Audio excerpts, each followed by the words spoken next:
ଯୋଉଠି ଯୋଉଟା ପକେଇ ଦେଇକିରି ପଣସ ନେଇଥିଲେ ସେ ଆଜି ଆସିଲେ ତାର ଦିନେକୁ ମୋର ଦିନେ ଆଜି ସେ ଆସୁ ମୁଁ ଆଉ ଷଣ୍ଢ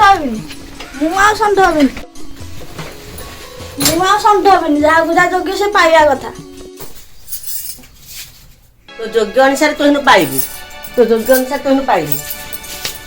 ମୋ କଥା ଶୁଣୁ ତୁ ସ୍କୁଲ ବଳା ଧରିଲେ ତୁ ସକାଳ ଯାଉଛୁ ଯେ ରାତି ସାତଟା ଆସୁଛୁ କଣ ଶୁଣିବି ମୁଁ ରାଜୁ ଜଣ ଗପ ଶୁଣୁଥିଲି। ରାତି 7ଟା ଯାକେ ଗପ ଶୁଣୁଥିଲୁ? ପାଠ ପଢା ହଉଛି ନା ଗପ ଶୁଣା ହଉଛି? ଗପ କି ପାଠ ବୁଝି ସାରିଲା ପରେ ବାଡେଇବି। ପିଲା ଟିକେ ତୁ ମତେ ବୁଝେଇବୁ ସେ ଗପରୁ ତତେ ଶିକ୍ଷା ମିଳିଲା କି ଦୀକ୍ଷା ମିଳିଲା ମୁଁ ଟିକେ ଶୁଣିନି। ଶୁଣିବୁ ତୁ ଆମ ବାଟ ପକା। ଆପଣ କାହିଁକି ତାକୁ ଏଇ ଜିନିଷଟା ଶିଖେଇଲେ ମତେ କାହିଁକି ଶିଖେଇଲେନି ପଚାରୁଥିଲି ନା ଥରେ? ବୁଝିପାରିଲୁ ନାଇଁ? ତା ଉପରେ ମୁଁ ଗୋଟେ କାହାଣୀ ଅଛି କହିବି। ବୁଝିପାରୁଛ? କଣ ଜାଣିଛ ନା ଯେତେବେଳେ ଗୋଟେ ବୟସ ଗୋଟେ ବୁଦ୍ଧି କାହାର କୋଉ ଜିନିଷରେ କେତେ ସ୍ଥିରତା କିଏ କୋଉ କାମଟା ଠିକ ସେ କରିପାରିବ ତାକୁ ସେଇ ଅନୁସାରେ ଶିକ୍ଷା ଦେବାର ଆବଶ୍ୟକତା ରହିଛି।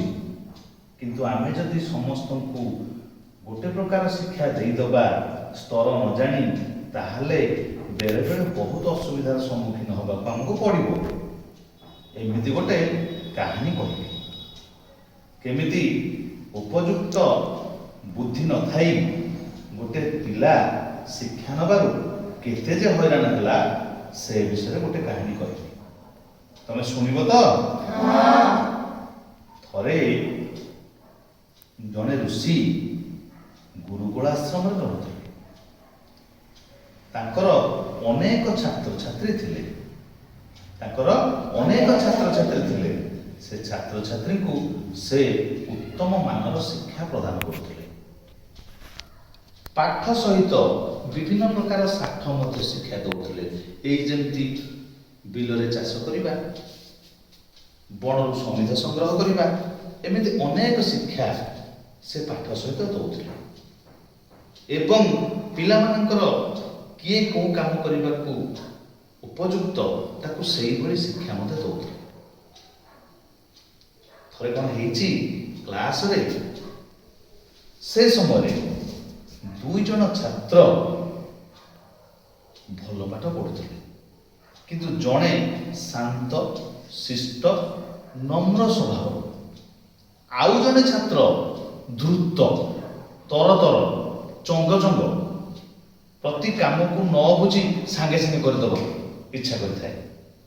ତେଣୁ ସେଥିପାଇଁ ସେ ସ୍ଥିର କଲେ ନମ୍ର ଧୀର ସ୍ଥିର ଶାନ୍ତ ସ୍ୱଭାବର ଛାତ୍ରଟିକୁ ଗୋଟେ ନୂଆ ଶିକ୍ଷା ଦେଲେ। ତେଣୁ ସେ ତାକୁ ଡାକିଲେ, କହିଲେ ତୁମକୁ ଆଜି ମୁଁ ଗୋଟେ ନୂଆ ଶିକ୍ଷା ଦେବି। ଗୁରୁଜୀ ପ୍ରଥମ ଛାତ୍ରକୁ ନୂତନ ଶିକ୍ଷା ଦେବେ ବୋଲି କହିଲେ। ତୁମେ ଆସ, ତୁମକୁ ଗୋଟେ ନୂଆ ଶିକ୍ଷା ଦେବି। ପିଲାଟି ପଚାରିଲା, ଗୁରୁଜୀ କି ଶିକ୍ଷା? ନା ଶିକ୍ଷାଟି ହେଉଛି ତୁମେ ଯେତେବେଳେ ଚାହିଁବ ଯୋଉ ବେଶ ବି ବଦଳେଇ ପାରିବ। ଏମିତି ବି ଶିକ୍ଷା ମିଳିପାରିବ? ହଁ, ସେମିତି ବି ଶିକ୍ଷା ଥିଲା। ସେତେବେଳେ ଗୁରୁକୁଳ ଆଶ୍ରମରେ ଏମିତି ବି ଶିକ୍ଷା ଥିଲା। ତେଣୁ ସେ ଯେତେବେଳେ ନମ୍ର ସ୍ୱଭାବର ପିଲାଟିକୁ କହିଲେ ଯେ ତୁମକୁ ନୂଆ ଶିକ୍ଷାଟେ ଦେବି, ଯେତେବେଳେ ଚାହିଁବ ଯୋଉ ବେଶ ବଦଳେଇ ପାରିବ। କିନ୍ତୁ ପିଲାଟି ଏତେ ନମ୍ର ଥିଲା, କହିଲା ଗୁରୁଜୀ ମୋର ସେ ଶିକ୍ଷା ନେବାର ବୟସ ହିଁ ନାହିଁ, ମତେ ସେ ଶିକ୍ଷା ଦିଅନ୍ତୁନି, କାଳେ ତାକୁ ମୁଁ କିଛି ଅପବ୍ୟବହାର କରିଦେବି। ଗୁରୁଜୀ କଣ କହିଲେ ଜାଣିଛ? ଗୁରୁଜୀ କହିଲେ, ନାଇଁ ନାଇଁ, ତୁମେ ହଉଛ ଧୀର ସ୍ଥିର ପିଲା। ତୁମକୁ ଏ ଶିକ୍ଷାଟି ଦେବାର ମୂଳ କାରଣ ରହିଲା ଯେ ତୁମେ ଭବିଷ୍ୟତରେ ଜନମଙ୍ଗଳ କାର୍ଯ୍ୟରେ ୟାକୁ ଲଗେଇବ। ଛାତ୍ରଟି କହିଲା, ତାହେଲେ ଗୁରୁଜୀ ଆପଣଙ୍କର ଯାହା ଇଚ୍ଛା ତାହା କରନ୍ତୁ।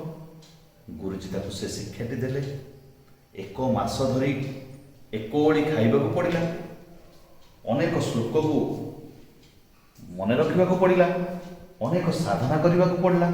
ସେ ଯାହା ବି ହେଉନା କାହିଁକି 1 ମାସ ପରେ ଧୀର ସ୍ଥିର ସ୍ୱଭାବର ଛାତ୍ରଟି ଗୁରୁ ଦେଇଥିବା ଶିକ୍ଷାଟିକୁ ସମାପ୍ତ କଲା ଏବଂ ଗୁରୁଙ୍କ ଠାରୁ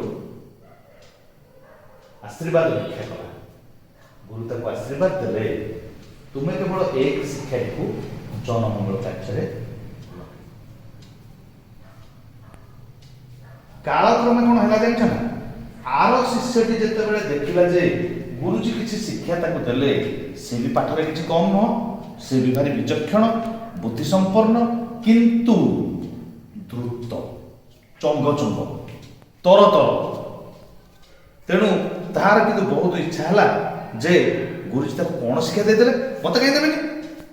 ଯେତେବେଳେ ତାର ଇଚ୍ଛା ହେଲା, ତେଣୁ ସେ ସାଙ୍ଗେ ସାଙ୍ଗେ ଯାଇ ସେ ଶିଷ୍ୟଟିକୁ ପଚାରିଲା।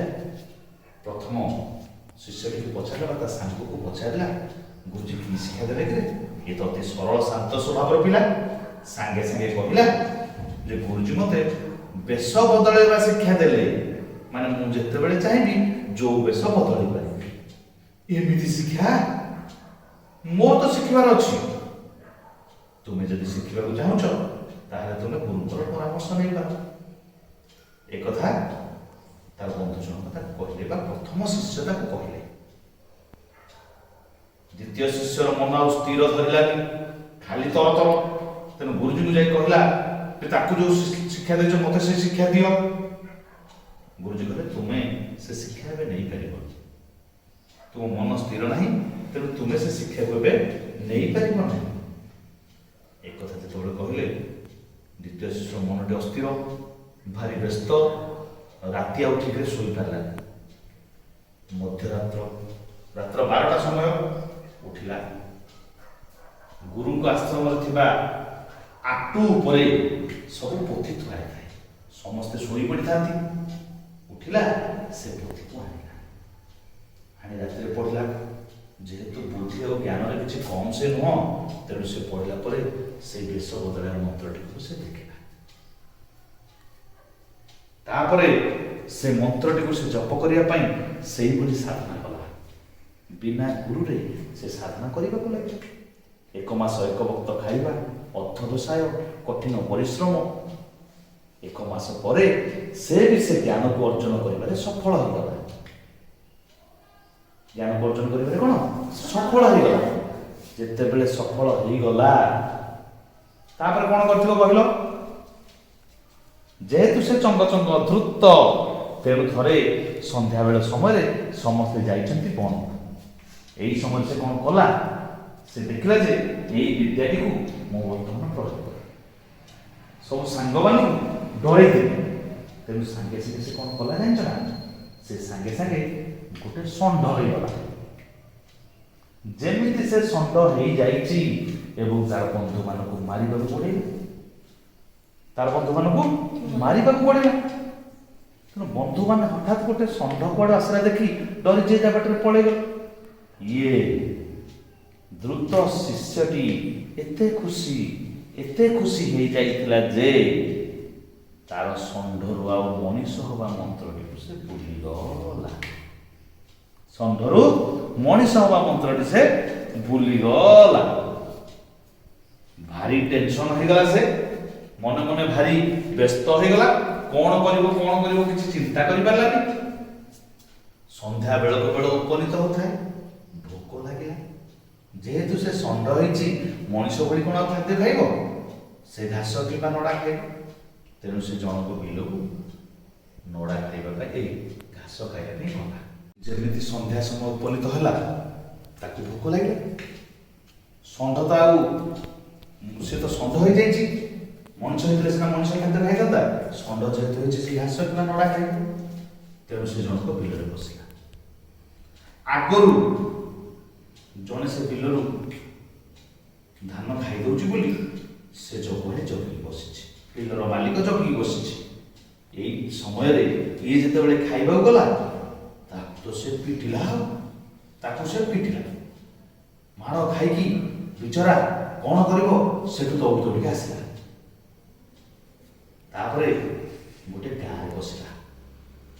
ସକାଳ ପାଇଲା, ଗୋଟେ ଗାଁ ଯାଇ ବସିଲା। ଡବଲ ଡବଲ ଷଣ୍ଢଟା ଜଣେ ବେପାରୀ ତାକୁ ନେଇ ଘରେ ବାନ୍ଧିଦେଲା। ଘରେ ବାନ୍ଧି ସ୍ଥିର କଲା। କ'ଣ ସ୍ଥିର କଲା ଜାଣିଛ ନା? ସ୍ଥିର କଲା ଯେ କାଲି ତାକୁ କଂସେଇକି ବିକିଦେବି। ତେଣୁ ସେ କଂସେଇକୁ ଘରକୁ ଡାକିଲା। କଂସେଇକୁ ଯେମିତି ଡାକିଛି, କଂସେଇ ଆଉ ସେ ବ୍ୟକ୍ତି ଯିଏ ଷଣ୍ଢକୁ ନେଇ ଘରେ ବାନ୍ଧିଛି ସେ ବ୍ୟକ୍ତି ବିଷୟରେ କଥା ଚାଲିଲା। ଏକଥା ଷଣ୍ଢ କିନ୍ତୁ ଶୁଣୁଛି, ଯେହେତୁ ସେ ମଣିଷ, ଷଣ୍ଢ ବେଶ ରୂପୀ ମଣିଷ, ତେଣୁ ଏକଥାକୁ ସେ କ'ଣ କରୁଛି? ଶୁଣୁଛି। ତେଣୁ ସେ କ'ଣ କଲା ନା, କଂସେଇ କହିଲା ଯେ ମୁଁ ଆକୁ ଏତିକି ରେଟ୍ରେ, ଏତିକି ଦରରେ ନେଇଛି। ଦରଦାମ ତୁଟିଗଲା। କିନ୍ତୁ ଯୋଉ ଲୋକଟି ବାନ୍ଧିଥିଲା ସେ କହିଲା, ଆଜ୍ଞା ଏ ଭାରି ଓଲିଆ ଷଣ୍ଢଟା, ଏ ଷଣ୍ଢଟା ଭାରି ଓଲିଆ, କାହାକୁ ମାନିବନି, ତାକୁ ଟିକେ କେମିତି ସୁବିଧାରେ ନେବେ ଆଉ। ସେ କହିଲା ମାନିବନି, ଯୋଡ଼େ ଲୁହା ରଡ଼ ତତେଇକି ତା ନାକରେ ଯଦି ଫୁଟେଇ ଦବା ମାନିବନି କ'ଣ? ଯାଉଛି କୁଆଡ଼େ, ସେ ଯେମିତି ହେଲେ ଯିବ ଆଉ, ଯିବନି କ'ଣ? ଏକଥା ଯେତେବେଳେ କହିଥିଲା, କହିଦେଇକି ସେ ପଳେଇଗଲା।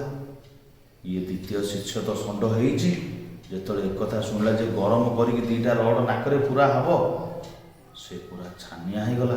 ଆଖିରେ ଆଖିଏ ଲୁହ, କାହାକୁ କହିବ? ସିଧା ମୁଣ୍ଡକୁ ନାଡ଼ି ନାଡ଼ି ନାଡ଼ି ପଘାଟାକୁ ଛିଡ଼େଇ ସିଧା ଦୌଡ଼ି ଦୌଡ଼ି ଆସି ଗୁରୁକୁଳ ଆଶ୍ରମରେ। ଗୁରୁକୁଳ ଆଶ୍ରମରେ ଏପଟେ ଶିଷ୍ୟଟି ଯେହେତୁ ଭଲ ପଢୁଥିଲା, ଏ ଶିଷ୍ୟଟି କୁଆଡ଼େ ଗଲା ବୋଲି ଗୁରୁକୁଳରେ ଖୋଜା ଚାଲିଛି। ଯେତେବେଳେ ଇଏ ଯାଇ ପହଞ୍ଚିଗଲା ଏବଂ ଆଖିରୁ ଖାଲି ଲୁହ ଥରଥର ବୋହି ଯାଉଛି, ସେତେବେଳେ ଗୁରୁଙ୍କୁ ଆଉ ଅଛପା ରହିଲାନି। ଗୁରୁ ଜାଣିଗଲେ ଯେ ଇଏ ହେଉଛି ମୋର ସେଇ ଧୂର୍ତ୍ତ ଦ୍ୱିତୀୟ ଶିଷ୍ୟ ଜଣକ। ତେଣୁ ସାଙ୍ଗେ ସାଙ୍ଗେ ସେ ତା ପାଖକୁ ଗଲେ, ତା ମୁଣ୍ଡକୁ ଆଉଁସି ଦେଲେ ଏବଂ କହିଲେ, ତୁ ଏଇ ମନ୍ତ୍ର ପାଠ କରେ, ତୁ ତ ମଣିଷ ରୂପ ଫେରିପାରିବୁ। ତାକୁ ବତେଇଲେ, ସେ ସେଇ ମନ୍ତ୍ରକୁ ପାଠ କଲା ଏବଂ ତାପରେ କ'ଣ ହେଲା, ମଣିଷ ରୂପ ଫେରି ପାରିଲା ଏବଂ ସିଧା ଲମ୍ବ ହୋଇ ଗୁରୁଙ୍କ ପାଦ ତଳେ ପଡ଼ିଗଲା। ମୋତେ କ୍ଷମା କରିଦିଅ, ମୋତେ କ୍ଷମା କରିଦିଅ। ଗୁରୁ ସେଇଠି ତାକୁ କହିଲେ ଯେ ମୁଁ ତୁମକୁ ସେ ଶିକ୍ଷା କାହିଁକି ଦେଇନଥିଲି? ମୁଁ ଜାଣିଥିଲି ସେ ଶିକ୍ଷା ତୁମେ ସମାଜର ମଙ୍ଗଳ କାର୍ଯ୍ୟରେ ନିୟୋଜିତ କରିପାରିବନି, ତୁମର ସେତିକି ଧୈର୍ଯ୍ୟ ନାହିଁ। ତେଣୁ ସବୁବେଳେ ଗୁରୁଜୀମାନେ ଯେଉଁ ଶିକ୍ଷା ଦେଇଥାନ୍ତି, ସେ ପିଲାମାନଙ୍କର ସ୍ତର, ପିଲାମାନଙ୍କର ପାଠପଢ଼ାର ଆଗ୍ରହ, କିଏ କେଉଁ କାର୍ଯ୍ୟ କରିପାରିବ, କାହାର ଧୈର୍ଯ୍ୟ କେତିକି, ଏହା ଉପରେ ଲକ୍ଷ୍ୟ କରିକି ସେ ଶିକ୍ଷା ଦେଇଥାନ୍ତି। ତେଣୁ ଗୁରୁଙ୍କ ଶିକ୍ଷାକୁ, ଗୁରୁ ଦେଇଥିବା ଶିକ୍ଷାକୁ ଆମେ ସବୁବେଳେ ଗ୍ରହଣ କରିବାର ଆବଶ୍ୟକତା ରହିଛି। କାହା ସହିତ ବାଦ କରିବାର ଆବଶ୍ୟକତା ନାହିଁ। ତେଣୁ ସବୁବେଳେ କଠିନରୁ କଠିନ ପରିଶ୍ରମ କରିବ ଏବଂ ସବୁ କାର୍ଯ୍ୟକୁ ଠିକ୍ ଭାବରେ କରିବା ପାଇଁ ଚେଷ୍ଟା କରିବ।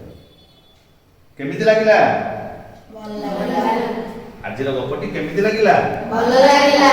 ଏଥିରେ ତୋର ଥିବା ସନ୍ଦେହ ଦୂର ହେଇଗଲା ନା ନାଇଁ?